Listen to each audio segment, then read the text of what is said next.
Boa tarde para todos. Hoje, me foi solicitado, que falasse alguma coisa sobre o budismo na China e no Japão. Bom, isso é uma solicitação tremendamente importante, em parte, porque a minha experiência de vida, eu vivi 18 anos no Japão, 2 em Taiwan. Bom, em parte, porque quase toda a minha experiência, seja da tradição budista em geral, seja a minha experiência acadêmica, sempre foi centrada no universo chinês e japonês. Agora, é uma solicitação que apresenta um risco, que é basicamente o seguinte: falar do budismo chinês e japonês é uma coisa tão ampla, é um universo assim tão oceânico, tão infinito, que para poder falar disso de uma forma significativa, a primeira coisa que nós temos que fazer é definir o foco. A partir de que foco nós vamos falar do budismo chinês ou do budismo japonês? Caso esse foco não seja definido, vamos cair naquela armadilha de falar de tudo, não falar de nada. Fala-se a respeito de absolutamente tudo. A conclusão é que não se fala a respeito de absolutamente nada. Então, eu gostaria primeiro de definir o foco da conferência de hoje. Bom, o primeiro foco é como nós estamos pensando aqui o problema do budismo no contexto contemporâneo, e não só contemporâneo em geral, mas o budismo no Brasil contemporâneo. Parece importante, primeiro, interrogar o budismo chinês e japonês a partir daquilo que são as nossas preocupações aqui no Brasil. Ou seja, a partir da atual situação do budismo brasileiro, o que nós podemos aprender com o budismo da China ou do Japão? Bom, esse primeiro ponto eu pretendo definir através de 3 itens. Primeiro item, e aí eu vou colocar com o máximo de clareza, da forma mais direta possível, como que eu estou entendendo, como que eu estou percebendo a atual realidade do budismo no Brasil. Vejam bem o seguinte: quando eu fui para o Japão, há coisa de uns 23 anos atrás, o budismo era uma religião bem mais minoritária do que hoje em dia. Bom, se nós formos excluir, por exemplo, o budismo ligado às sociedades orientais no Brasil, sociedade chinesa, japonesa ou coreana, o que existia praticamente de budismo entre os brasileiros, pelo menos visível, era a Sociedade Budista do Brasil, de orientação Theravada em Santa Teresa, alguns grupos do Zen em São Paulo, alguns começos incipientes dentro da Escola da Terra Pura em São Paulo, e alguns pequenos grupos que se espalhavam pelo país todo, ou pelo menos por algumas regiões do país. Bom, retorno 20 anos depois. E o fato é que, vejam bem, por exemplo, o começo, por exemplo, da comunidade do Zendô Brasil em São Paulo, a própria presença aqui do SEB, por exemplo, do Chan do Gompa lá em Três Coroas, em toda uma série de outros locais, o budismo no Brasil, né, não só se tornou assim, muito mais visível, socialmente muito mais visível, como também, pelo menos dentre os brasileiros, me parece inegável que tem aumentado o número de praticantes, tem aumentado o número de estudiosos, e que, sob um certo prisma, talvez não fosse exagero dizer que o budismo hoje em dia é praticado, estudado com muito mais intensidade no Brasil hoje em dia do que era há 20 e poucos anos atrás. Agora, o fato de que nesses 20 e poucos anos ocorreram, alguns progressos, alguns avanços extremamente significativos no budismo brasileiro, não significa, a meu ver, que o budismo já está definitivamente enraizado no Brasil. Isso seria, a meu ver, uma ingenuidade extremamente grande.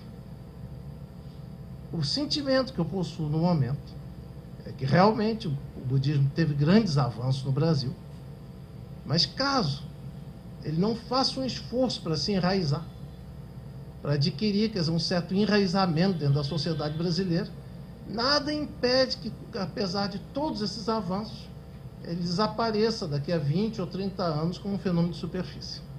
Quer dizer, essa é a grande preocupação que eu tenho a respeito do futuro do budismo no Brasil.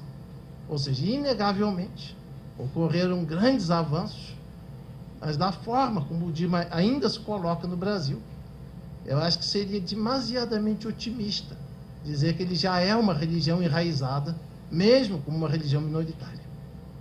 Daí que decorrem 3 tópicos que me parecem decisivos para o atual budismo brasileiro. Primeiro tópico, e esse é um tópico que, por exemplo, a geração de 1960, dos anos 60, geralmente detestava, é o grande problema que o budismo nunca vai se enraizar no Brasil, ou se difundir no Brasil por geração espontânea. É impossível enraizar o budismo no Brasil ou em qualquer outro país, pura e simplesmente através de um processo de geração espontânea. O que eu estou querendo dizer com isso? Que para preservar, enraizar e difundir o budismo do Brasil, nós precisamos, antes de tudo, de instituições capazes de transmitir o Dharma, de formar pessoas capacitadas para a transmissão do Dharma. Sem essas instituições, acredito que o budismo não terá um futuro muito brilhante no Brasil. Segundo ponto, e aí, a respeito desse segundo ponto, existe um outro preconceito, também, a meu ver, originário, quer dizer, daqueles primeiros esboços do budismo no Brasil na década de 60,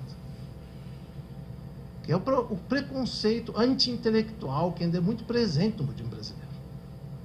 Agora, toda a experiência que eu pude ter na Ásia, incluindo aí Taiwan, Japão, me mostrou de forma cabal que sem um estudo sistemático do Dharma, sem uma compreensão sistemática do pensamento da filosofia budista, o budismo dificilmente se enraiza em qualquer sociedade.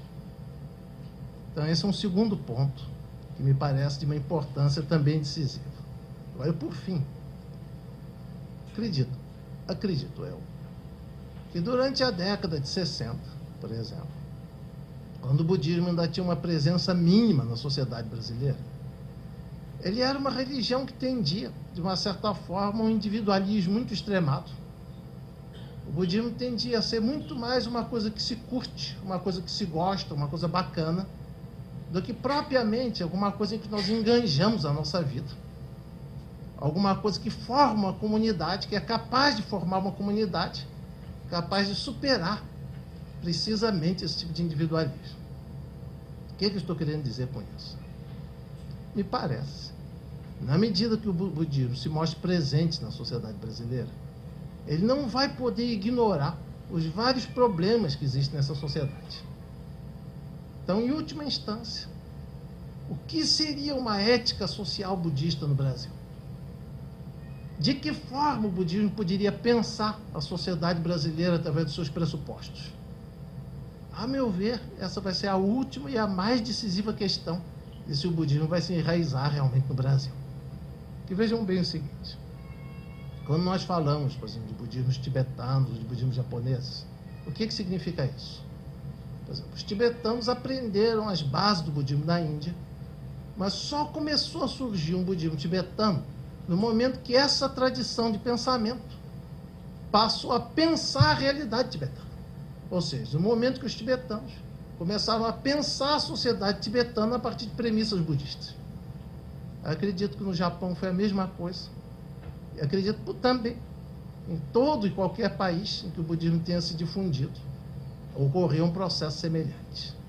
Então, nesse sentido, todas as tradições de pensamento que nós podemos aprender, através dos tibetanos, japoneses, chineses, birmaneses, toda uma série de povos tradicionais, são coisas de um valor inestimável. Agora, tudo isso só vai se tornar budismo brasileiro a partir do momento que nós começarmos a pensar a sociedade brasileira, os problemas e a realidade brasileira a partir de premissas budistas. Bom, dito isto, vamos para o segundo pressuposto do nosso foco de abordagem. Segundo pressuposto é o seguinte: como a história do budismo na China, no Japão, na Ásia Oriental em geral, é extremamente longa, extremamente detalhada, Bom, mesmo que vocês me solicitassem para passar um ano aqui ensinando a respeito disso, eu não poderia ensinar mais do que uma parte insignificante do que tudo isso representa.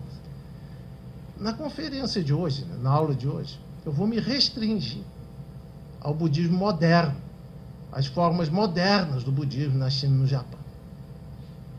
Ou seja, basicamente, eu vou me restringir ao que foi o budismo na China e no Japão entre o fim do século XIX e até os nossos dias. E isso centrado nesses três pressupostos: instituições educacionais, pensamento filosófico e ética social. Esses vão ser os três pontos em que vai se basear a minha análise. Agora, antes de entrar na minha avaliação, quer dizer, do budismo chinês entre o fim do século XIX até os nossos dias, é importante, quer dizer, situar só mais um ponto. Na verdade, China e Japão são dois países que hoje em dia atravessam mudanças extremamente radicais. Eu percebo, por exemplo, ainda hoje eu mantenho um contato muito constante com os meus amigos japoneses. Telefone internacional, e-mail, praticamente toda a correspondência que eu tenho veio do Japão. Nesses quase 3 anos que eu retornei para o Brasil, jamais recebi nenhuma correspondência de algum brasileiro. Agora, o que eu sinto, nesses 5 anos que eu me afastei da sociedade japonesa, o Japão já enfrenta problemas, já apresenta uma realidade bastante diferente daquele Japão que eu conheci. E, num sentido bem mais radical, nós poderíamos dizer a mesma coisa a respeito da China.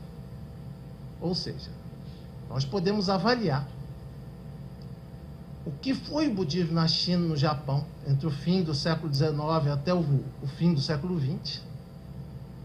Mas, na verdade, o que esse budismo vai se tornar agora no século XXI é uma incógnita, uma interrogação. Então, esse é um ponto que nós vamos ser obrigados a levar em consideração. Então, algumas considerações sobre o budismo na China moderna. Um ponto fundamental. Vejam bem, como todos devem saber, a China hoje em dia é um país, né, que atravessa mudanças extremamente radicais. E isso vocês podem todos estar certos. Ocorrem mudanças na China de uma radicalidade assim, absolutamente inacreditável. Agora, precisamente em função disso, eu geralmente evito falar de forma leviana ou superficial sobre o que acontece na China no momento. Vou dar alguns exemplos. Nesses últimos meses, ou a partir do começo do ano passado, começaram a aparecer no mercado editorial brasileiro uma série de obras sobre a China, de vários tipos. Uma coisa que me chama a atenção, algumas dessas obras partem do senso comum neoliberal como uma coisa completamente autoevidente e tentam encaixar a realidade chinesa dentro desse esquema. Outros são as obras daquilo que eu chamaria os maoístas saudosistas, que são aqueles que ainda alimentam um sonho de que a China hoje em dia ainda tem alguma forma de projeto socialista ou de utopia social. Agora, o que existe comum entre essas duas abordagens é que não existe aí nenhum processo de formação de um conhecimento a respeito do que é a China atual. Não vejo aí, em nenhum desses dois extremos, um esforço de compreender os fatores subjacentes às mudanças que ocorrem atualmente na China e o sentido que essas mudanças possam eventualmente ter. Quer dizer, então, eu vou procurar ser bastante prudente em fazer algumas asserções sobre a China. Agora, um ponto que já está mais do que claro para mim, através não só, por exemplo, de comunicações, por exemplo, em revistas especializadas, ou e-mail, em sites, mas como também de amigos meus, pessoas perfeitamente confiáveis, que estiveram na China nesses últimos anos. É claro que existe, inegavelmente, um renascimento budista em curso na China. Tanto como religião, a prática ostensiva do budismo tem se tornado muito mais forte na China nesses últimos anos, quanto a nível, por exemplo, do estudo acadêmico. Uma avaliação recente. Há 10 anos atrás existiam nas universidades da China, nas universidades chinesas, uma média de 30 mil pesquisadores do budismo. Hoje em dia, esse número ultrapassa os 300 mil. Inclusive, a forma como os chineses reagem, por exemplo, a certos movimentos de pensamento que ocorrem no Japão, é extremamente rápida, extremamente aguçada. Ou seja, num certo sentido, nós não temos uma clareza muito grande do qual é o sentido desse renascimento budista na China. Qual é a tendência, quais são as tendências que ele mostra, o que tudo isso significa. Ainda é uma grande interrogação, mas a nível factual, nós podemos dizer sem grande temor de equívocos, que realmente, tanto a nível do budismo chinês tradicional, quanto a nível do budismo tibetano presente na China, e mesmo levando em consideração todos os tipos de repressão política ou ideológica que possam existir ao budismo ainda hoje, o fato é que existe, quer dizer, um renascimento budista em curso na China hoje em dia. Agora, como nós não temos praticamente nenhuma possibilidade de falar com rigor maior sobre o que significa tudo isso, ou seja, nós temos um fato estampado diante dos nossos olhos. Mas o que significa essa tendência de um renascimento do budismo na China atual? É uma coisa que ainda é muito nebulosa. Então, para facilitar a compreensão do que pode vir a ser esse renascimento, esse atual renascimento do budismo na China, eu vou me referir a uns poucos dados sobre o budismo chinês entre o fim do século XIX e o fim do século XX, basicamente em duas fases. Todas as duas fases vão ser classificadas nesses 3 tópicos: instituições, pensamento filosófico e ética social. Então, primeiro problema. O que era a China no período que se estende entre 1890 e 1911? Bom, foi o período mais trágico de toda a história chinesa. A China dominada por uma dinastia estrangeira, dinastia Manchu, Xintai, como se diria em chinês, território completamente balcanizado pelas 8 potências, ou seja, o Japão e as várias potências ocidentais, um nível de analfabetismo absolutamente fabuloso. Mais de 70%, 80% da população chinesa na época era analfabeta. Todo o problema da vitimização que derivava da introdução do ópio, das guerras do ópio. Quer dizer, a China, nesse sentido, nesse período, entre 1890 e 1911, atravessava a situação mais trágica de toda a sua longa história. Bom, qual era a situação do budismo nessa época? Bom, o budismo chinês de fim do século XIX, da mesma forma que o país, ele também atravessava o seu período mais trágico, mais terrível. Clero praticamente analfabeto, pouquíssimos monges capazes, inclusive, de ler ou de entender os sutras, quase nenhuma influência sobre os setores intelectuais. O budismo quase que sobrevivia, no fim do século XIX, como um costume popular chinês.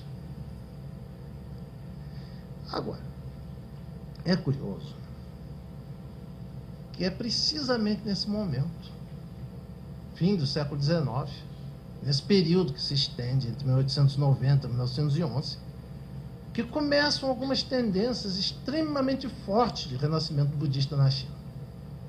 Bom, o primeiro caso está ligado à questão da educação. Como praticamente não existia na China da época nenhum clero educado, quase nenhum clero capaz de entender, ou de explicar, ou de ensinar os sutras budistas, é uma coisa curiosa que o renascimento do budismo na China moderna começa a partir dos leigos e não do clero. o grande pai do budismo chinês moderno é uma figura chamada Yang Wenhui, que ele nasce em 1837, vai falecer em 1911, que ele estabelece em Nanjing, quer dizer, todo um sistema de educação e de publicação da literatura budista. Quer dizer, essa figura, Yang Wenhui, ele é considerado quase unanimemente, quer dizer, como o pai do moderno budismo chinês, o pai de todo o renascimento budista na China moderna. E, na verdade, na primeira fase do século XX, quase todos os leigos e monges budistas da China, as figuras mais representativas, vão aprender com ele. Quer dizer, então, é uma figura seminal, decisiva na história do budismo da China moderna. Bom, esse movimento, ele ainda é um movimento extremamente precário, extremamente incipiente, mas ele consegue a façanha, né?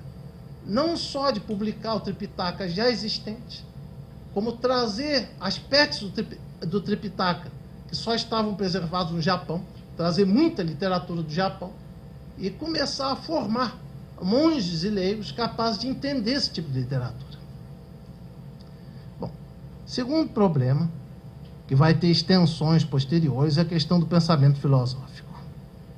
O pensamento filosófico dessa época, ele é marcado por um certo ecletismo. Eu não sei se vocês já ouviram falar do famoso Tratado do Despertar da Fé do Mahayana, Datsan Shinlun, quer dizer, que vai ser um tratado que, pelo seu próprio caráter sistemático, vai influenciar de forma decisiva o pensamento da época.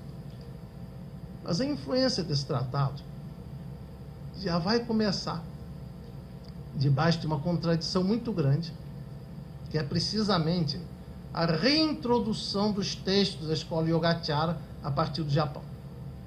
Vejam bem o seguinte: os textos da escola Yogacara, da tradução do mestre Xuanzang, eles foram completamente destruídos na China em 845. Em 845, ocorre na China imperial a mais radical, quer dizer, repressão e perseguição ao budismo que já existiu. E toda essa literatura Yogacara tradicional foi incendiada, destruída por completo durante essa perseguição.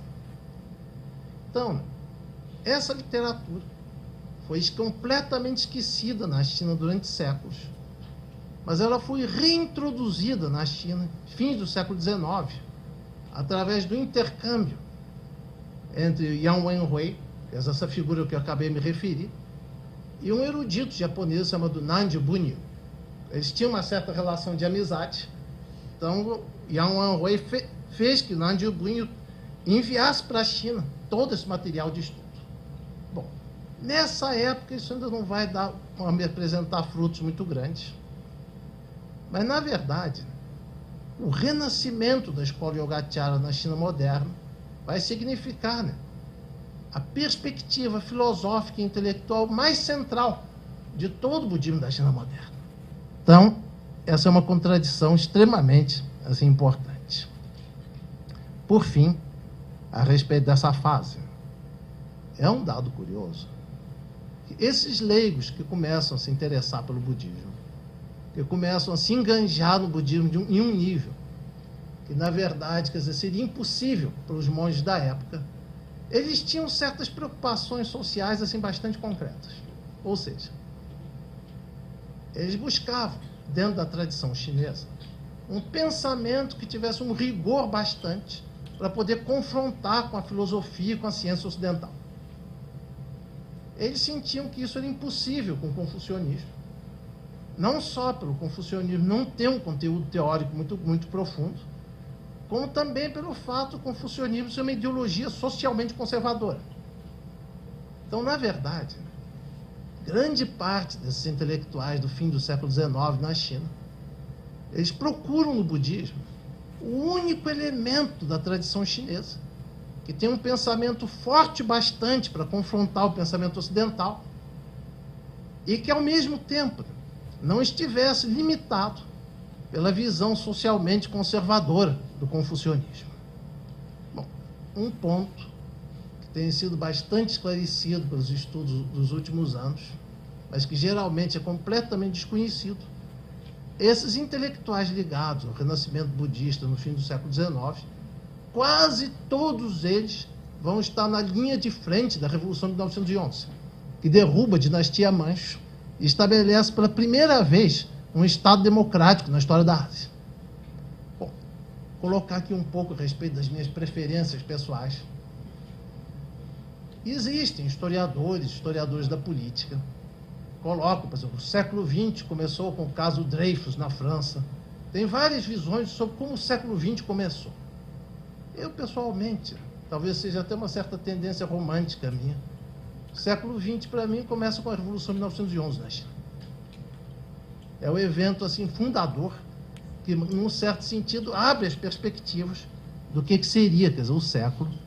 Agora, existe uma figura extraordinária, um pensador budista, também um revolucionário da época, historicamente quase esquecido, que é o Zhuang Zhuang é uma figura extremamente interessante, talvez algum dia nós possamos conversar um pouco mais sobre ele, mas que vai ser o grande representativo dessa tendência, do budismo entendido, principalmente do budismo Yogacara entendido, como pensamento da subjetividade revolucionária. Bom, vamos entrar, então, numa fase posterior, que seriam as décadas de 20 e 30 do século XX.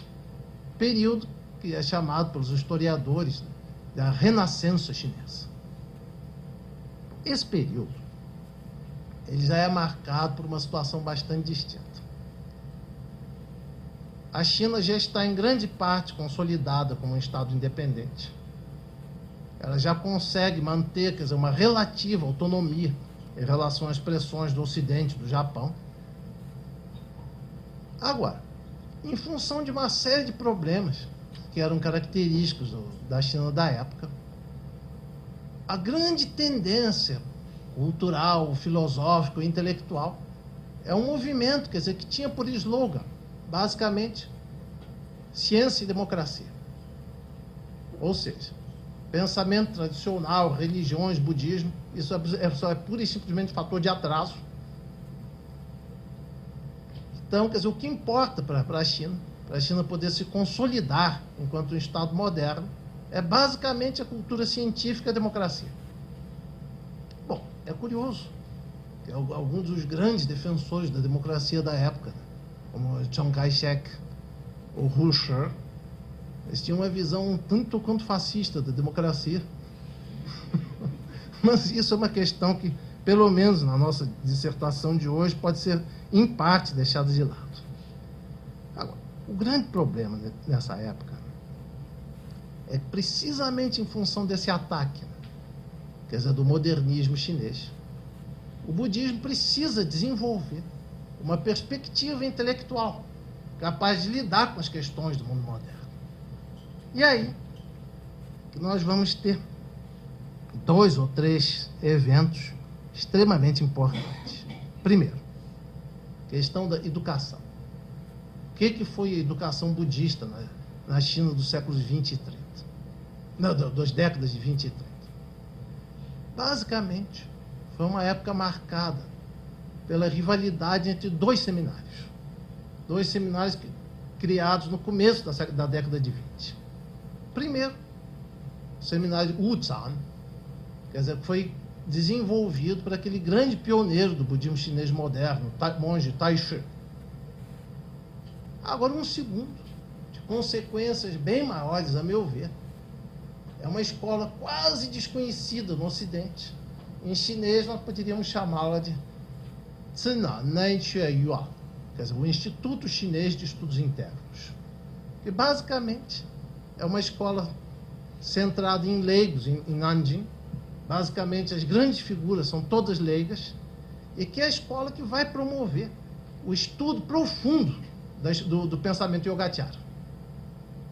E é interessante que, como os fundadores dessa escola, ou Yan Jiangwu e Liu Zhan, eles tinham muito acesso, quer dizer, à literatura do budismo indiano, do budismo tibetano. Essa escola chinesa dos estudos internos, em Nanquim, ela vai ser, o modelo em que ela vai ser moldada vai ser a Universidade de Nalanda. Inclusive, eles vão tentar reconstruir os modelos de aprendizagem de Nalanda. Na verdade, a rivalidade entre esses dois seminários, quer dizer, ela vai se radicalizar bastante nessa época, e isso vai conduzir à formação da perspectiva filosófica do budismo chinês da época. Que vejam bem uma coisa. Taishu, apesar de ele ter sido um monge assim, extremamente progressista, até mesmo radical em uma série de aspectos, em termos do pensamento filosófico, ele era comparativamente conservador. Ou seja, ele evitava um choque muito profundo entre aquele budismo chinês tradicional, representado pelo Tratado Despertar da Fé do Mahayana, e a escola Yogacara, recentemente reintroduzida. Ele procurava fazer uma síntese desses dois pensamentos. Mas a postura da escola de Nanquim, principalmente do seu fundador, o Yan Jiangwu, vai ser uma postura extremamente radical, que vai apontar para a incompatibilidade absoluta entre essas duas perspectivas. Então, a crítica que o Yan Jiangwu vai desenvolver ao Tratado Despertar da Fé do Mahayana, seja a nível filológico ou filosófico, e todo o debate que vai seguir, por um certo sentido, vai determinar, quer dizer, toda a perspectiva filosófica e intelectual do budismo chinês dessa época. Por fim, a questão da ética social e da relação, por exemplo, com os movimentos sociais. É interessante que o mais representativo dos discípulos do Yan Jiangwu, uma figura que eu tive a felicidade de poder estudar em Taiwan, algumas das obras mais fundamentais dele, eu tive condições de estudar em Taiwan. Ele defendia uma interpretação da escola Yogacara que diferia, na essência, da seguinte maneira do Tratado Despertar da Fé do Mahayana. Dentro do Tratado Despertar da Fé do Mahayana, existe o Tsanglu Tatata, que é aquela verdade originária. Essa verdade originária tem uma função causal, que engendra tanto o samsara quanto a cessação do samsara. Agora, o Yan Jiangwu, ele vai criticar isso radicalmente, no sentido de dizer, primeiro, que o Tsanglu Tatata ele não tem nenhuma função causal, ele apenas existe. E que, na verdade, as causas, seja do samsara, seja da cessação do samsara, elas se devem basicamente à semente do alaya vijnana, da oitava consciência. Bom, qual vai ser a grande implicação disso tudo? Que, na verdade, no caso do Tratado Despertar da Fé do Mahayana, a ideia de iluminação, de despertar, vai ser entendida como um retorno à origem. Ou seja, existe uma origem, essa origem engendra o samsara, a superação do samsara é o retorno à origem. No caso da escola de Nanquim, a transmutação da consciência, que é defendida pela escola Yogacara, vai significar não o retorno a uma eventual origem, mas essa transmutação da consciência vai significar o nascimento de uma realidade completamente nova. Ou seja, Lu Tzuan ele vai desenvolver isso com uma teoria da descontinuidade histórica, ou seja, daquelas descontinuidades que permitem as mudanças dentro da sociedade. Bom, a nível assim, concreto, isso tudo, quer dizer, vai ter uma relação bastante profunda com a participação da sociedade budista chinesa, como é que se diria, na resistência à invasão japonesa a partir de 1930. Quer dizer, existem muitos dados a esse respeito. Inclusive, quando os japoneses entram em Nanquim, uma das vítimas assim, preferenciais, quer dizer, do genocídio foi precisamente o clero budista.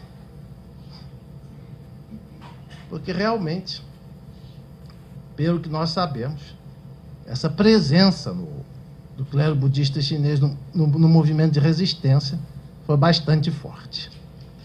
Então, nós poderíamos dizer o seguinte, sintetizando o que eu teria a dizer a respeito do budismo na China moderna. A nível das instituições educacionais, ocorreram grandes ganhos, mas com algumas limitações. Um problema que é facilmente perceptível na sociedade chinesa ou taiwanesa moderna Esse slogan da ciência e democracia criou um preconceito assim, extremamente forte a respeito de qualquer tipo de instituição pública de ensino que tenha conteúdo religioso. Então, por exemplo, até mesmo hoje em Taiwan, vejam bem, em Taiwan, hoje em dia, já começa a surgir um esboço, por exemplo, de universidades budistas, de universidades de inspiração budista, mas ainda hoje o governo de Taiwan tem fortes preconceitos a esse respeito, no sentido que estudos de budismo podem ser feitos dentro das ordens budistas. Trazer isso para a universidade, para a esfera pública, é uma coisa dificilmente permissível. Então, ainda hoje, nós podemos sentir essa limitação. A respeito do pensamento filosófico, eu não tenho a menor dúvida que seja em função dessas figuras a que eu me referi, o Yan Jiang, o Lu Zhen, ou, por exemplo, o maior, por exemplo, dos monges filósofos da Taiwan moderna, o Insu, ocorreram, quer dizer, avanços, quer dizer, quase inacreditáveis, né? Se nós formos pensar a situação extremamente precária em que estava o budismo chinês no fim do século XIX. Agora, existe uma limitação que, como praticamente todos esses estudos se dão exclusivamente dentro das ordens tradicionais, os chineses até hoje não conseguiram incorporar de uma forma satisfatória os métodos modernos de estudo do budismo. Por exemplo, história, filologia, toda a metodologia de estudos budistas modernos é uma coisa que a China até hoje não conseguiu incorporar, quer dizer, de uma forma satisfatória. Agora, no que diz respeito à questão da ética social, a relação, por exemplo, com os movimentos da sociedade, evidentemente ocorreram grandes ganhos. Bom, diga-se passagem, um dos fatores que conduziram à queda da ditadura militar em Taiwan em 1987 foi o nascimento de um novo budismo taiwanês, completamente diferente, por exemplo, daquele budismo, por assim dizer, trazido da China. Ou seja, a participação do clero, dos leigos budistas nesse processo foi muito grande. Agora, com tudo isso, existe uma certa sensação, quer dizer, com toda a relevância dos movimentos sociais budistas na Taiwan modernas, eles sempre desempenharam um papel bastante secundário em relação, por exemplo, às chamadas ideologias seculares. Por exemplo, o pragmatismo, o marxismo, as visões, por assim dizer, seculares da sociedade, tiveram inegavelmente uma influência muito mais forte que o budismo em todo esse processo da modernidade. Bom, o tempo já está se tornando bastante escasso, então eu vou procurar desenvolver uma análise bastante rápida do budismo no Japão moderno. O tempo já está extremamente limitado, mas vou tentar essa façanha de dizer alguma coisa sobre o budismo no Japão moderno. Bom, nós poderíamos dizer que o budismo no Japão atual, ele teve grandes avanços entre, por exemplo, 1985 e o começo do século XXI. Ocorreram grandes avanços em uma série de áreas, mas eu não consigo evitar a sensação de que nesses cinco anos que eu me afastei do Japão, a sociedade japonesa também está mudando de uma forma muito radical. Tem surgido uma série de problemas que não está muito claro para mim sobre a forma como o budismo japonês vai lidar com tudo isso. Nós poderíamos dizer, um problema bastante sério, é que todo aquele processo de secularização, de afastamento em relação às tradições religiosas, que já era bastante forte em todo o pós-guerra japonês, ele tende a se radicalizar, principalmente entre os setores jovens. Esse é um grande problema do atual budismo japonês. Agora, como é muito difícil, quiçá impossível avaliar as direções que o budismo japonês vai tomar efetivamente no século XX, eu vou utilizar o mesmo método que eu empreguei a respeito do budismo chinês moderno. Ou seja, proceder primeiro a uma breve descrição do que era o Japão no fim do século XIX, de qual era a situação do budismo no Japão no fim do século XIX, e analisar, ou pelo menos tentar colocar alguns dados a respeito do que foram os desenvolvimentos importantes no século XX. Bom, primeira coisa, vocês devem saber que o Japão, num certo sentido, foi a primeira nação da Ásia a se modernizar de uma forma quase completa. Não só se modernizar, como também é importante ressaltar que aquilo que nós chamamos de modernização japonesa não significa em sentido algum ocidentalização. Ou seja, o Japão criou o seu próprio discurso da modernidade, a sua própria versão, o seu próprio relato da modernidade. Modernidade japonesa não é uma cópia do Ocidente, não significa em sentido algum um processo de ocidentalização. Agora, ao mesmo tempo, essa modernização japonesa, ela sempre apresentou aspectos extremamente contraditórios. Ou seja, fim do século XIX, o Japão, num certo sentido, apesar de todo o seu isolamento, o Japão já estava fechado para o mundo há quase 300 anos, apesar de todo o seu fechamento, o Japão era um país privilegiado em toda a Ásia. Ou seja, analfabetismo praticamente erradicado. Diga-se passagem, quem erradicou o analfabetismo no Japão foram as escolas dos templos, em função, quer dizer, de todo um projeto de educação popular que foi desenvolvido a nível nacional. No fim do século XIX, praticamente não existiam analfabetos no Japão. O Japão já tinha absorvido, através dos holandeses, uma série de noções da ciência ocidental moderna. Ou seja, num certo sentido, e em termos, por exemplo, do que era a média da Ásia do fim do século XIX, o Japão era um país absolutamente privilegiado. Agora, quando ele começa a sofrer pressões do Ocidente, no sentido de que ele se abra para o mundo ocidental, é que começam a surgir algumas contradições bastante fortes no processo da modernidade. Como o assunto é extremamente complexo e o tempo, quer dizer, demasiadamente limitado, eu vou reduzir essas contradições só em 2 pontos. Primeiro, o Japão incorpora rapidamente toda a ciência e tecnologia ocidental, e um nível que praticamente nenhum país não ocidental conseguiu fazer em tão pouco tempo. Isso tinha objetivos bem claros. Os japoneses já tinham percebido na época que eles precisavam se industrializar, precisavam desenvolver exércitos fortes, quer dizer, desenvolver todo um poder econômico e militar que permitisse a sua autonomia em relação às pressões do Ocidente. Agora, o outro ponto, e aí, a meu ver, realmente é a raiz da tragédia do Japão moderno, foi o modelo político adotado para desenvolver essas mudanças. Bom, nós podemos depois discutir sobre vários detalhes a esse respeito, mas vejam bem uma coisa. O Japão do período Edo Tokugawa era um país em que a maior parte da população não tinha nem sequer a noção de que existe um país chamado Japão. Existiam as províncias, as regiões, a identidade se formava através dessas regiões, e diga-se passagem, a maior parte da população não só não sabia que existia um país chamado Japão, mas mal desconfiava que existia o imperador do país. O imperador era um ilustre desconhecido durante o período Edo Tokugawa. O grande problema é quando o Japão, quer dizer, cria esse projeto de se formar como um Estado nacional forte, ele vai precisar pensar que tipo de Estado ele vai se transformar, em que tipo de Estado ele vai se transformar. E aí a opção, a meu ver, trágica, foi o renascimento do sistema imperial. Vejam bem, para muitas pessoas pode soar, por exemplo, o Japão, evidentemente, precisava de um alto nível de coesão política. Isso é indisputável.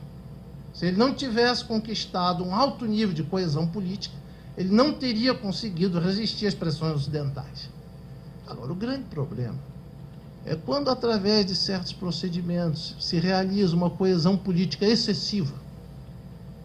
Isso torna quase impossível a resistência contra a violência, a brutalidade que o Estado possa desempenhar. E nesse ponto eu tenho que registrar uma coisa que raramente é dito em público, é que o Estado Meiji, o Estado japonês na sua face inicial, é um Estado essencialmente, visceralmente antibudista. A erradicação do budismo era um dos aspectos centrais do projeto do Estado Meiji. Vejam bem, por que esse projeto fracassou? Na região de Niigata, no norte do Japão, os camponeses pegaram em armas, porque eles não podiam jamais aceitar que o imperador do Japão fosse um objeto de culto superior ao Buda Amitabha. Bom, nesse ponto eu concordo plenamente com eles. Bom, monges budistas que tentaram resistir a esse processo de diversas formas. O Chama Gudo do Sotoshu foi morto, enforcado pelo Estado. Outro monge da nossa escola se suicidou no cárcere em função das tremendas torturas que ele recebeu. Quer dizer, então, o projeto do Estado Meiji, no início, era um projeto essencialmente antibudista, que teve que se amainar no momento que ele começou a perceber, por um lado, que a erradicação do budismo era impossível. O nível de resistência popular era demasiadamente forte para permitir a erradicação do budismo, e por outro, que se fosse possível cooptar o budismo para os objetivos desse novo Estado, o budismo poderia se transformar em uma força conservadora de uma importância considerável. Ou então, esse é, de um modo geral, o quadro do que nós poderíamos chamar do Japão moderno. Vamos então entrar numa rápida avaliação do que foi o budismo no Japão moderno através da análise de duas fases. Mas a primeira, bem esquemática, porque realmente as limitações do tempo não permitem uma análise mais cuidadosa, é aquela que vai do começo da Era Meiji, ou seja, de 1868, até a derrota do Japão na Guerra do Pacífico, quer dizer, 1945. Primeiro, o problema da educação nesse período, da educação do budismo japonês nesse período. Um dado importante: o fato que, quando eu digo que o Japão era um país absolutamente privilegiado, um país absolutamente único na Ásia do século XIX, é que a tradição budista, em muitos aspectos, estava admiravelmente preservada. Além dos estudos budistas das diferentes escolas, o estudo do Abhidharma, do Yogacara, de todas aquelas disciplinas budistas essenciais, nunca foi interrompido. Eles sempre mantiveram um nível extremamente alto desses estudos, como também a própria presença social do budismo. Por exemplo, toda essa função de erradicação do analfabetismo, de difusão da cultura, teve um peso, um papel, que seria impensável, por exemplo, na China da mesma época. Agora, um ponto, e aí é um ponto que nós temos tremendamente a aprender com o japonês, mesmo com todo o aspecto problemático dessa herança moderna, é que o budismo japonês conseguiu a façanha de incorporar o método dos estudos budistas ocidentais, incorporar a filosofia ocidental e criar universidades publicamente reconhecidas. Foi o único país que conseguiu essa façanha no começo da modernidade. Eu próprio, o fato de eu estar aqui falando desses assuntos é uma prova disso. Que, afinal de contas, eu sou um produto de uma dessas universidades. Diga-se passagem, a melhor delas, mas isso é outra questão. Bom, a nível pensamento filosófico, isso vai dar muito pano para manga, não dá para falar de uma forma muito contínua. Nesse período, surge, quer dizer, uma escola de filosofia que eu não chamaria de uma escola de filosofia budista, chamaria de uma escola de filosofia japonesa, mas que vai ter um tipo de influência intelectual que vai marcar profundamente o budismo japonês dessa época. Ou seja, a famosa escola de Kyoto. Nishida Kitaro, Tanabe Hajime, Nishitani Keiji. Tanabe Hajime, então, é um gênio filosófico de um nível, eu acredito que talvez no Ocidente do século XX ele só tenha um ou dois adversários. Isso é a minha avaliação pessoal. Agora, o que é essa escola de Kyoto? Basicamente, ela é uma escola de filosofia japonesa, no sentido que ela se inicia através da leitura da filosofia ocidental dentro de uma perspectiva japonesa. Agora, ela vai enmarcar profundamente o budismo. Porque um problema que ocorre no Japão nessa época é a seguinte questão: que existe uma introdução da filosofia ocidental no Japão na modernidade, está fora de discussão. Inclusive, quer dizer, o nível, a qualidade dos estudos é impressionantemente alta nesse sentido. Mas a grande questão é se nós podemos falar ou não na existência de uma filosofia especificamente japonesa antes da modernidade, antes da introdução do pensamento ocidental no Japão. Bom, essa questão vai preocupar muito a escola de Kyoto. E o Tanabe Hajime, esse filósofo que eu me referi anteriormente, ele vai publicar 2 obras seminais sobre esse problema. Primeira, de respeito ao Sotoshu, ao fundador do Sotoshu, essa é uma obra chamada Shobogenzo no Tetsugaku Tekishikan, ou seja, uma visão filosófica pessoal do Shobogenzo, que é uma obra que vai provocar grandes polêmicas no Japão, que vai apresentar o mestre Dogen como um primeiro filósofo japonês de grande relevância. Segundo, vai ser precisamente, quer dizer, no momento da derrota do Japão na Segunda Guerra Mundial, ou na Guerra do Pacífico, vai ser uma obra chamada Sangedo Toshite no Tetsugaku, quer dizer, a filosofia como metanoética, que é uma obra que vai analisar filosoficamente a obra central, Kyogyo Shinsho, ou seja, a obra central do fundador da verdadeira escola da Terra Pura no Japão. Vai mostrar o sentido, o valor filosófico dessa obra dentro do contexto da derrota do Japão na Guerra do Pacífico.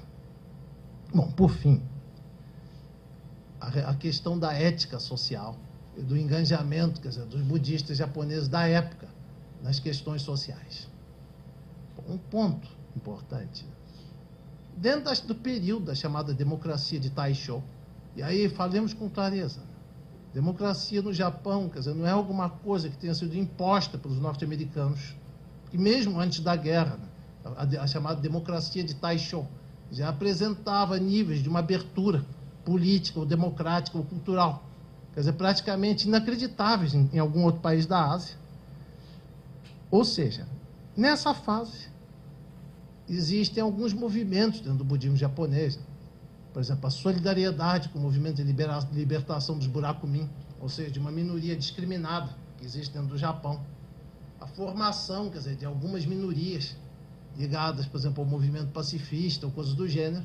Agora, infelizmente, como eu não sou triunfalista, nem pretendo desenvolver propaganda daquilo que eu acredito, eu tenho que referir que nessa época ocorre o evento mais trágico, não só da história do budismo japonês moderno, como possivelmente de todo o budismo moderno, de todo o budismo no mundo moderno.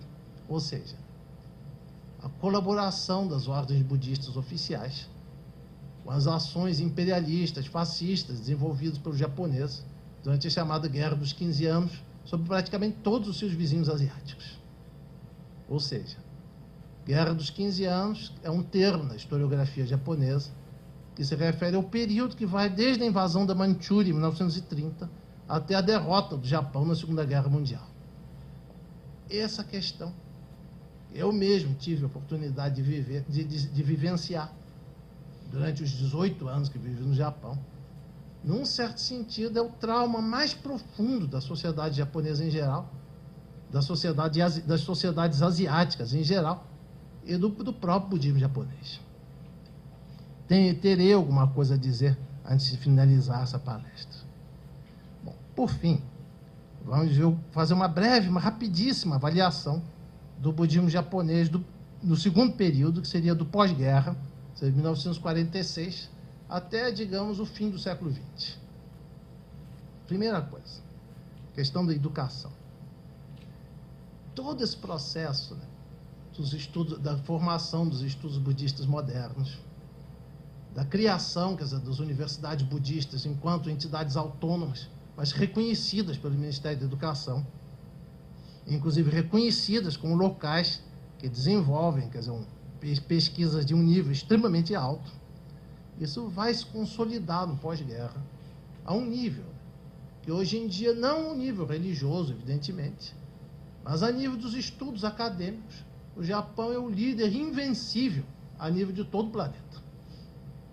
Eu me lembro, uma experiência engraçadíssima, de um professor alemão que eu conheci na Universidade de Nagoya, que ele dizia que quando ele começou a estudar indologia, ele era especialista em estudos de língua sânscrita, de pensamento indiano, o orientador dele na Universidade da Alemanha disse que antes do sânscrito ele tem que aprender japonês, porque tudo que presta sobre o assunto é escrito em japonês.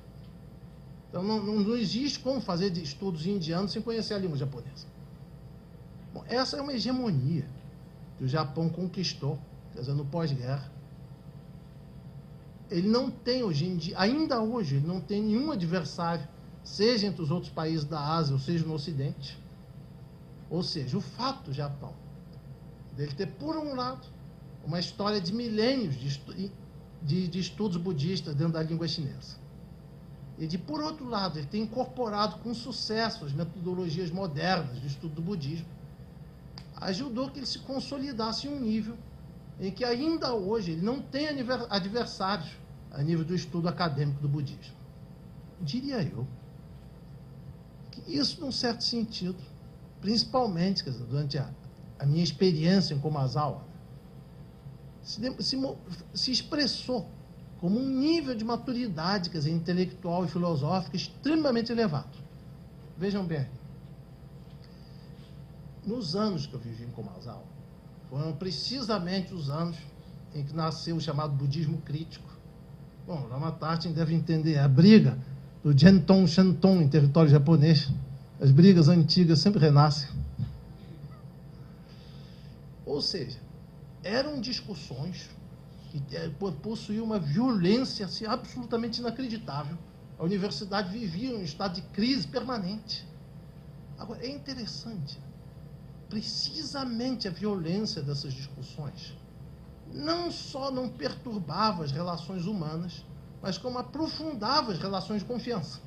A capacidade de divergir radicalmente, de confrontar da forma mais radical os pontos de vista mais opostos, e não só de manter o respeito, mas de aprofundar a capacidade do respeito pelo outro. Isso foi a grande realização de Komazawa na época, e espero eu, faço o voto de que esse universo, quer dizer, jamais desapareça. Pelo menos enquanto houver vida nesse planeta. Agora, só mais 2 pontos nós podemos encerrar. Segunda coisa, pensamento filosófico. A partir de 1985, quer dizer, ocorre esse movimento chamado budismo crítico, que vai ser uma verdadeira tempestade no universo japonês. Bom, o budismo crítico, ele tem várias raízes, mas eu poderia aqui citar 2. Primeiro, durante o processo do pós-guerra no Japão, toda a consciência do papel social do budismo em promover a discriminação social, em apoiar guerras imperialistas e genocidas, foi se aprofundando de uma forma tal que, de repente, começaram a surgir pensadores com a coragem e integridade de abordar essas questões até o fim, sem nenhum compromisso, sem nenhuma solução de compromisso. Esse foi um dos backgrounds do surgimento do budismo crítico no Japão. Segundo, e aí isso também tem muito que ver com o que nós estamos tratando aqui, é a tradução dos 2 capítulos finais do Lamrim de Tsongkhapa no começo da década de 70.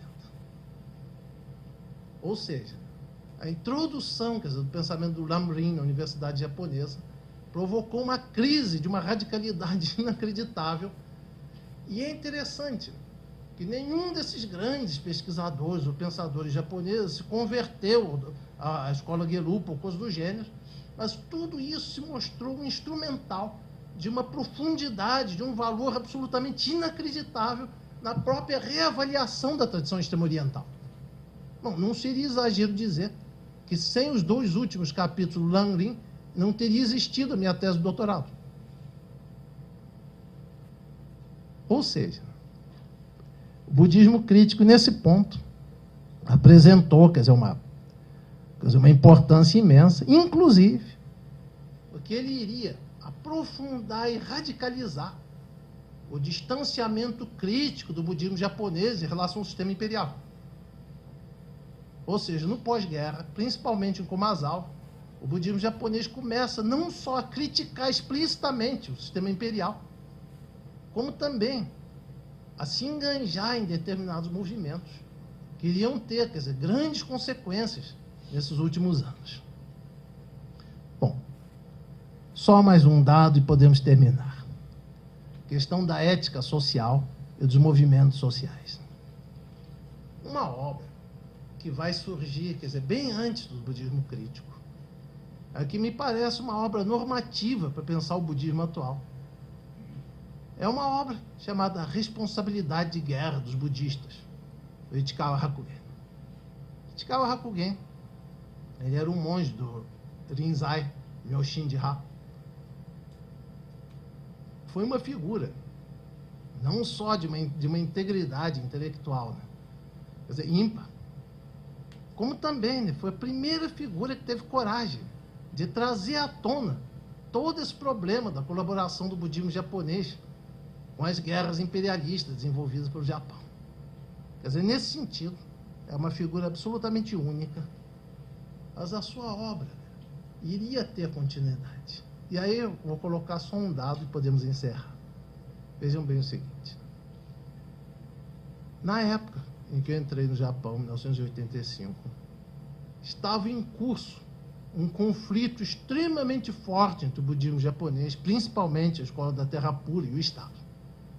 Ou seja, nós estávamos dentro dos influxos de um certo tipo de neoconservadorismo que defendia, por exemplo, o rearmamento do Japão, defendia a presença do Japão como uma potência militar, e como base, quer dizer, ideológica de tudo isso, quer dizer, esse movimento tentava fazer renascer o shintoísmo de Estado através da nacionalização do famoso Santuário Yasukuni. Bom, vejam bem o seguinte. Eu não vou dizer que o budismo salvou o Japão, porque existiam muitos outros fatores em jogo. Existia a pressão, por exemplo, da China e da Coreia em cima do governo japonês. Existiam, quer dizer, os diversos movimentos dentro da sociedade japonesa que se opunham a essa legalização.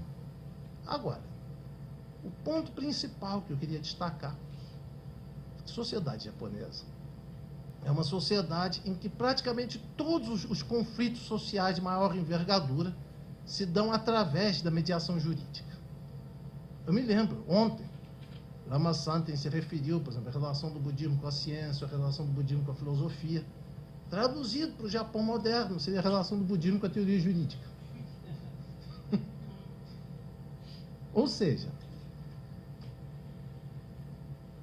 todos esses movimentos que questionaram a ilegalidade das visitas do primeiro-ministro japonês ao Santuário Yasukuni se desenvolveram durante 2 ou 3 décadas em lutas através da justiça, e eu gostaria de informá-los que no fim do século XX, precisamente em 1997, um monge budista, diga-se passagem, amigo meu, bastante próximo, levou esse processo até o fim, e o Supremo Tribunal Federal reconheceu a completa ilegalidade das visitas do primeiro-ministro ao Santuário Yasukuni.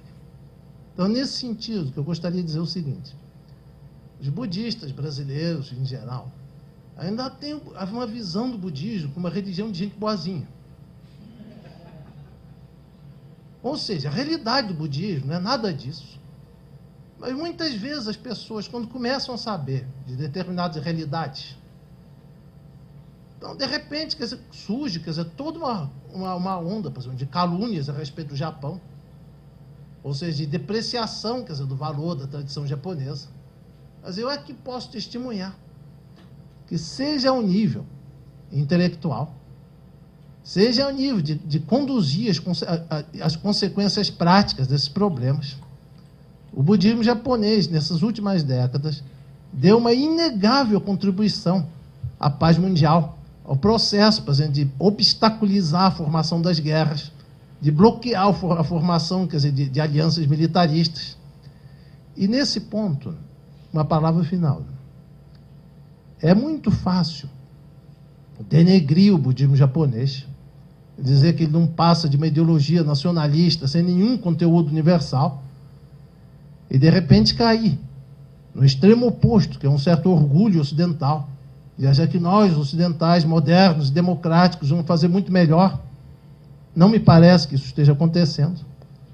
Mas, nesse ponto, uma convicção que eu desenvolvi nesses últimos anos é que o nível da radicalidade das análises japonesas do problema da guerra, dentro do budismo japonês, evidentemente, ele jamais foi sequer aproximado pelas reflexões sobre a guerra ou sobre os movimentos pacifistas dos budistas ocidentais. Eu, inclusive, tenho um temor muito grande que uma visão muito leviana dessa questão, né, faça com que os ocidentais, pretensamente pacifistas, reproduzam de uma forma extremamente grotesca os erros dos japoneses, pela própria incapacidade de aprender aquilo que eles têm mais a nos ensinar. Bom, tenho dito. Obrigado. Professor, eu queria saber se o senhor tem algum conhecimento de que na China já haja um interesse crescente pelo budismo tibetano.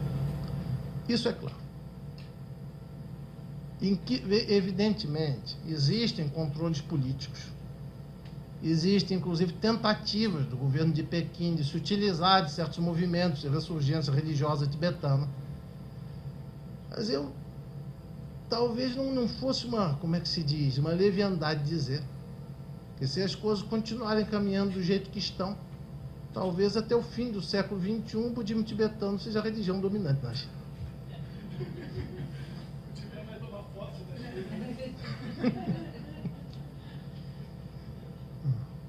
Diga-se passagem, tudo isso que eu falei, por exemplo, sobre a influência do Tsongkhapa no Japão, a partir da década de 70, se aplica ao budismo chinês moderno em períodos muito anteriores.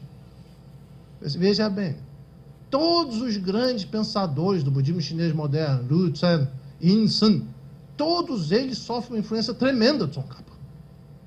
Ou seja, os chineses hoje em dia, quando pensam o budismo a sério, todos eles invariavelmente se tornam tibetanos do pescoço para cima.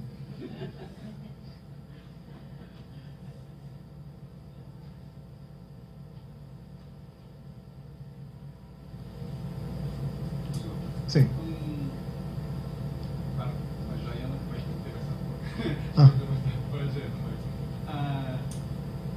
qual é o aspecto que tem o nível que é a escola Shingon no Japão? Agora, em relação à sua parte, a contraparte da Jaiana, que seria o tibetano, porque a Shingon é também uma escola da Jaiana. Sim. Veja, mais que baseada em cima, é uma escola exclusivamente vajrayana.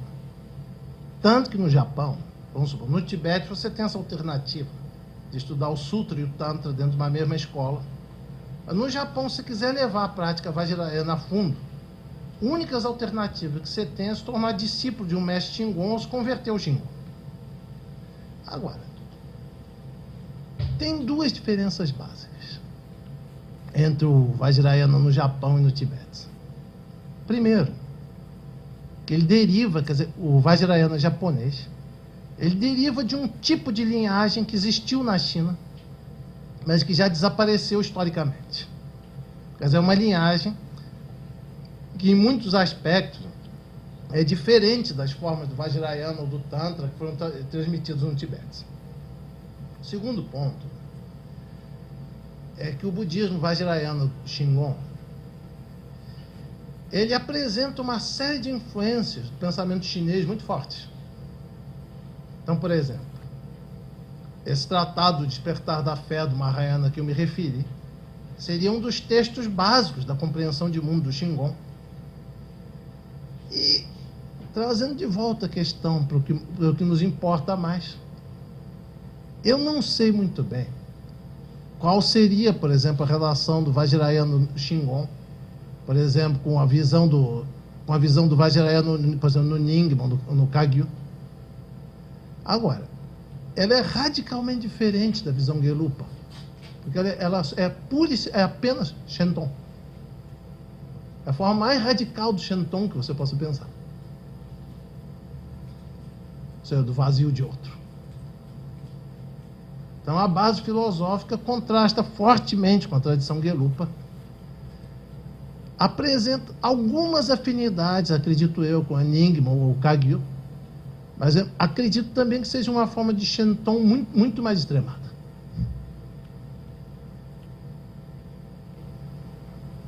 Não sei se eu respondi, mas...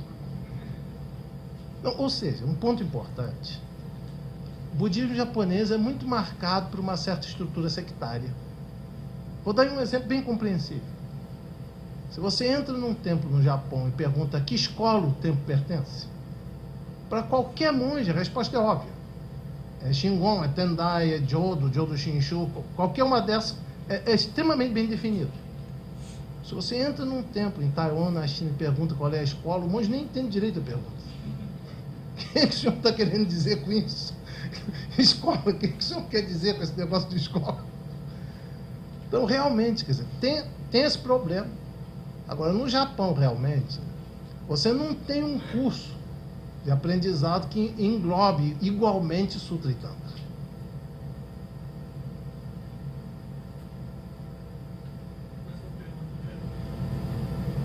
Quais mestres e textos do Zen influenciaram o surgimento do Dzogchen? Já bem, eu não tenho competência para esclarecer esse ponto, por uma razão muito simples. Tudo isso tem sido discutido a partir da literatura encontrada em Tunhuang.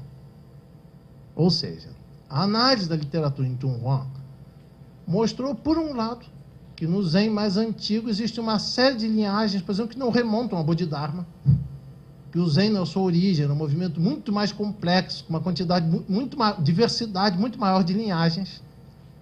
Segundo, a presença inequívoca de texto Zen na língua tibetana.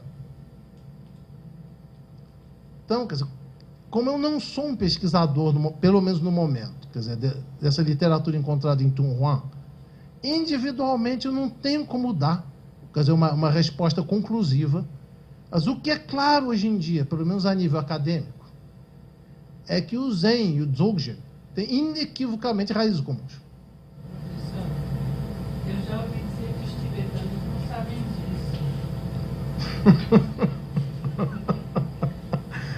Sim, até que ponto eu não sei. Mas veja bem o seguinte: mesmo em função do famoso debate de Samuel, quer dizer, que o Zen e o budismo indiano se confrontam, quer dizer, nesse debate, existe um certo pressuposto aí, que pelo menos algumas das práticas do Zen teriam sido preservadas no budismo tibetano.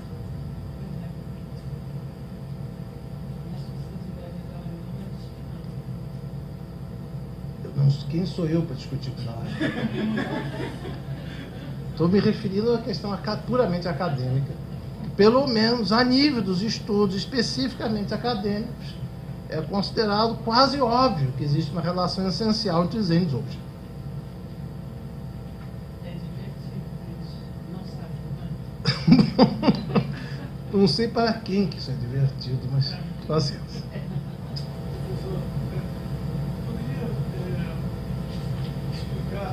Basicamente, qual é a diferença do pensamento da escola Caminho do Meio para a escola Mente Apenas? Você coloca umas questões bem cabeludas. Sim. 5 minutos é virtualmente impossível, mas vamos tentar o impossível. Veja uma coisa.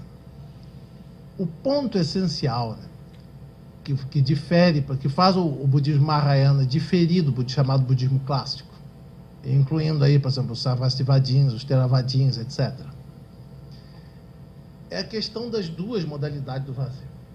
Veja bem, esse problema e o problema anterior, Genton, Shenton, vazio de outro, vazio de si, são questões completamente diferentes.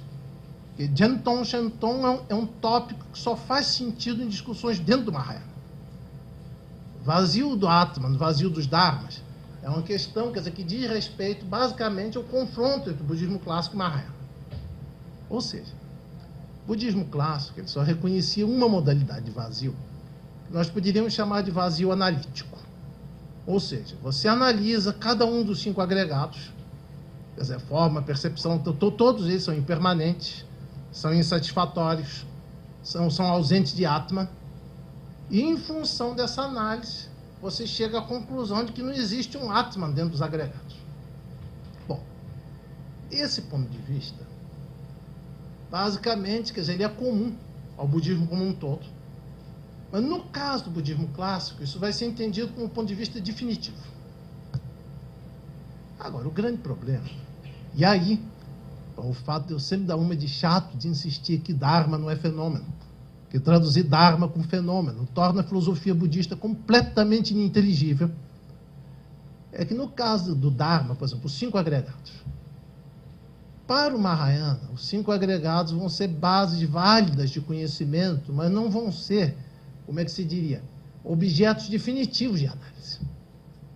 Ou seja, o Mahayana vai postular que, embora a análise da impermanência dos 5 agregados seja perfeitamente correta como base de negação do Atman, nós não devemos aceitar o caráter definitivo dos agregados como objetos de conhecimento.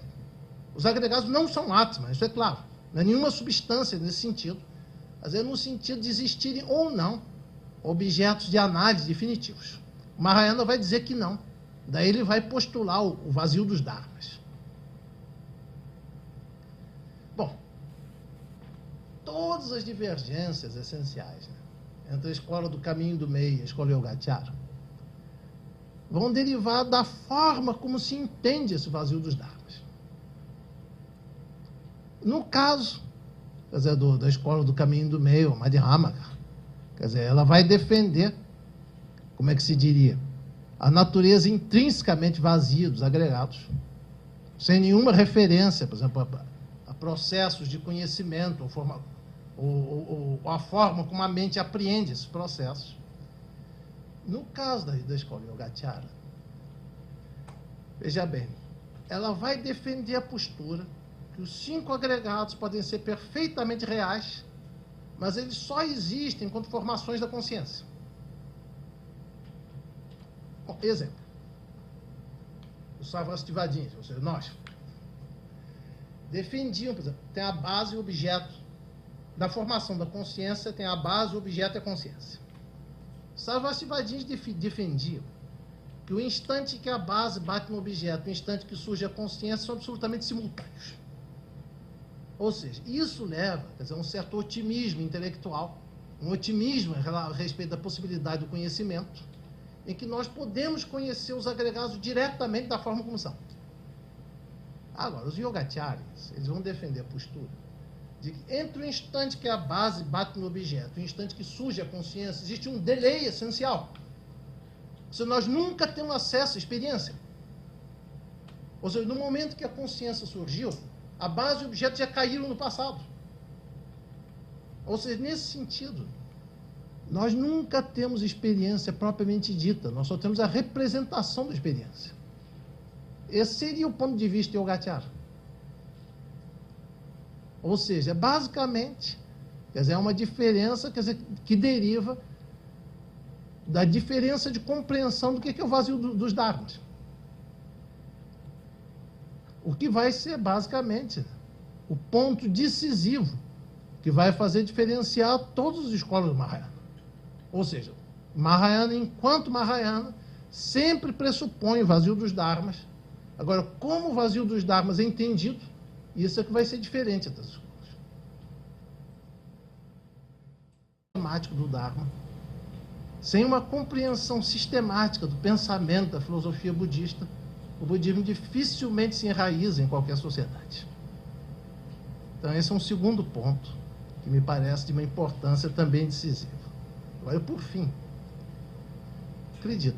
acredito eu, que durante a década de 60, por exemplo, quando o budismo ainda tinha uma presença mínima na sociedade brasileira, ele era uma religião que tendia, de uma certa forma, um individualismo muito extremado. O budismo tendia a ser muito mais uma coisa que se curte, uma coisa que se gosta, uma coisa bacana, do que propriamente alguma coisa em que nós enganjamos a nossa vida. Alguma coisa que forma uma comunidade, que é capaz de formar uma comunidade, capaz de superar precisamente esse tipo de individualismo. que eu estou querendo dizer com isso? Me parece, na medida que o budismo se mostre presente na sociedade brasileira, ele não vai poder ignorar os vários problemas que existem nessa sociedade. Então, em última instância, o que seria uma ética social budista no Brasil? De que forma o budismo poderia pensar a sociedade brasileira através dos seus pressupostos? A meu ver, essa vai ser a última e a mais decisiva questão de se o budismo vai se enraizar realmente no Brasil. E vejam bem o seguinte: quando nós falamos, por exemplo, de budismos tibetanos, de budismos japoneses, o que significa isso? Por exemplo, os tibetanos aprenderam as bases do budismo na Índia, mas só começou o budismo no Brasil contemporâneo. Parece importante, primeiro, interrogar o budismo chinês e japonês a partir daquilo que são as nossas preocupações aqui no Brasil. Ou seja, a partir da atual situação do budismo brasileiro, o que nós podemos aprender com o budismo da China ou do Japão? Bom, esse primeiro ponto eu pretendo definir através de 3 itens. Primeiro item, e aí eu vou colocar com o máximo de clareza, da forma mais direta possível, como que eu estou entendendo, como que eu estou percebendo a atual realidade do budismo no Brasil. Vejam bem o seguinte: quando eu fui para o Japão, há coisa de uns 23 anos atrás, o budismo era uma religião bem mais minoritária do que hoje em dia. Bom, se nós formos excluir, por exemplo, o budismo ligado às sociedades orientais no Brasil, sociedade chinesa, japonesa ou coreana, o que existia praticamente de budismo entre os brasileiros, pelo menos visível, era a Sociedade Budista do Brasil, de orientação Theravada em Santa Teresa, alguns grupos do Zen em São Paulo, alguns começos incipientes dentro da Escola da Terra Pura em São Paulo e alguns pequenos grupos que se espalhavam pelo país todo, ou pelo menos por algumas regiões do país. Bom, retorno 20 anos depois. E o fato é que, vejam bem, por exemplo, o começo, por exemplo, boa tarde para todos. Hoje, quer dizer, me foi solicitado, quer dizer, que falasse alguma coisa sobre o budismo na China e no Japão. Bom, isso é uma solicitação tremendamente importante, quer dizer, em parte, porque a minha experiência de vida, eu vivi 18 anos no Japão, 2 em Taiwan. Bom, em parte, porque quase toda a minha experiência, seja da tradição budista em geral, seja a minha experiência acadêmica, sempre foi centrada no universo chinês e japonês. Agora, é uma solicitação que apresenta um risco, que é basicamente o seguinte: falar do budismo chinês e japonês é uma coisa tão ampla, é um universo assim tão oceânico, tão infinito, que para poder falar disso de uma forma significativa, a primeira coisa que nós temos que fazer é definir o foco. A partir de que foco que nós vamos falar do budismo chinês ou do budismo japonês? Caso esse foco não seja definido, vamos cair naquela armadilha de falar de tudo, não falar de nada. Fala-se a respeito de absolutamente tudo. A conclusão é que não se fala a respeito de absolutamente nada. Então, eu gostaria primeiro de definir o foco da conferência de hoje. Bom, primeiro foco é como nós estamos pensando aqui o problema do budismo no contexto contemporâneo, e não só contemporâneo em geral, da forma como o budismo ainda se coloca no Brasil. Eu acho que seria demasiadamente otimista dizer que ele já é uma religião enraizada, mesmo como uma religião minoritária. Daí que decorrem 3 tópicos que me parecem decisivos para o atual budismo brasileiro. Primeiro tópico, e esse é um tópico que, por exemplo, a geração 1960, dos anos 60, geralmente detestava, é o grande problema que o budismo nunca vai se enraizar no Brasil, ou se difundir no Brasil por geração espontânea. É impossível enraizar o budismo no Brasil ou em qualquer outro país pura e simplesmente através de um processo de geração espontânea. O que eu estou querendo dizer com isso? Que para preservar, enraizar e difundir o budismo do Brasil, nós precisamos, antes de tudo, de instituições capazes de transmitir o Dharma, de formar pessoas capacitadas para a transmissão do Dharma. Sem essas instituições, acredito que o budismo não terá um futuro muito brilhante no Brasil. Segundo ponto, e aí, a respeito desse segundo ponto, existe um outro preconceito, também, a meu ver, originário, quer dizer, daqueles primeiros esboços do budismo no Brasil na década de 60, que é o preconceito anti-intelectual que ainda é muito presente no budismo brasileiro. Agora, toda a experiência que eu pude ter na Ásia, incluindo aí Taiwan, Japão, me mostrou de forma cabal que sem um estudo do sistema da comunidade do Zendô Brasil em São Paulo, a própria presença aqui do SEB, fazendo do Xandu Gompa lá em Três Coroas, em toda uma série de outros locais, o budismo no Brasil, né, não só se tornou assim, muito mais visível, socialmente muito mais visível, como também, né, pelo menos dentre os brasileiros, me parece inegável que tem aumentado o número de praticantes, tem aumentado o número de estudiosos, e que, sob um certo prisma, talvez não fosse exagero dizer que o budismo hoje em dia é praticado, estudado com muito mais intensidade no Brasil hoje em dia do que era 20 e poucos anos atrás. Agora, o fato de que nesses 20 e poucos anos ocorreram, quer dizer, alguns progressos, alguns avanços extremamente significativos no budismo brasileiro, não significa, a meu ver, que o budismo já está definitivamente enraizado no Brasil. Isso seria, a meu ver, uma ingenuidade extremamente grande. O sentimento que eu possuo no momento é que realmente o budismo teve grandes avanços no Brasil, mas caso ele não faça um esforço para se enraizar, para adquirir, quer dizer, um certo enraizamento dentro da sociedade brasileira, nada impede que, apesar de todos esses avanços, ele desapareça daqui a 20 ou 30 anos como um fenômeno de superfície. Quer dizer, essa é a grande preocupação que eu tenho a respeito do futuro do budismo no Brasil. Ou seja, inegavelmente, ocorreram grandes avanços,